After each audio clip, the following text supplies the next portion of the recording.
Okay, this is the Thunderbolt clone. I think Emil's taken some pictures of it before, but we finally got the Mustang 2 front end underneath it.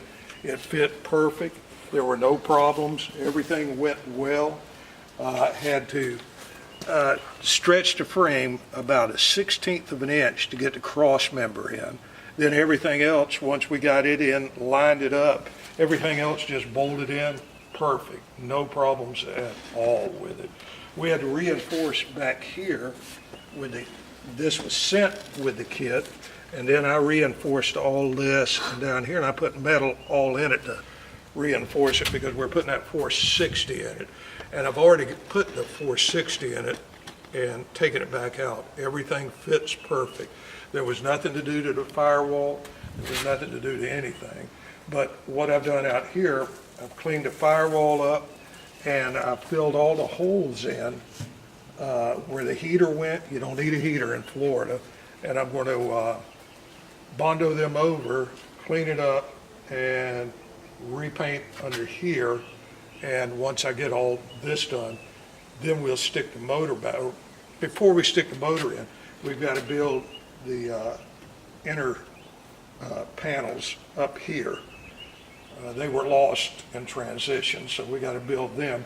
Then we'll put the motor in, and then once we do that, everything will go quick because, like I said, I'm not going to paint this thing. I'm going to leave it the way it is. I think it looks fine. Also, what we did was the floorboard on the passenger driver's side was rotted completely out. It was gone. So we took a new panel and put in it. You want to come around here?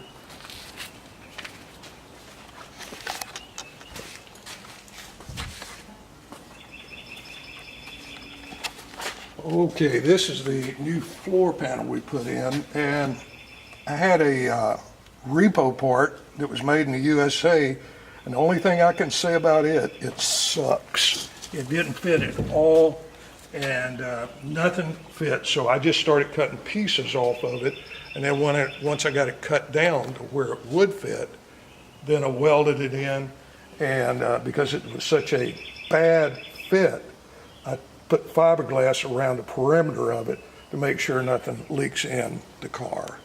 So it went in real nice. I did that yesterday. The floorboard on the passenger side has still got a couple holes in it. I've been patching on it and getting it ready to finish it.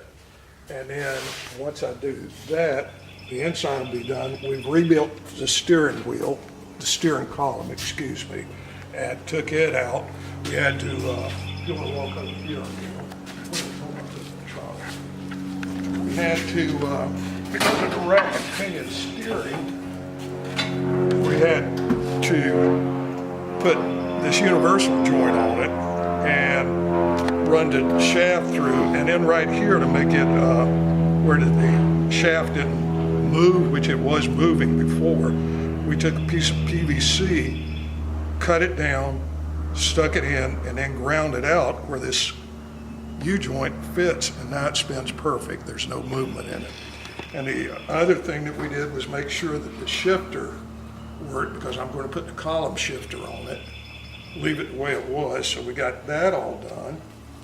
And this is the shifting linkage, because the 460 is so much wider, I had to cut right out of here about 1.5 inches to bring it in where it'll line up with the transmission.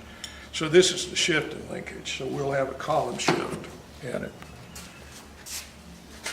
And as I pull parts off the car, I put them in the trunk. If I put them anyplace else, I'll lose them. So that's it for today on that.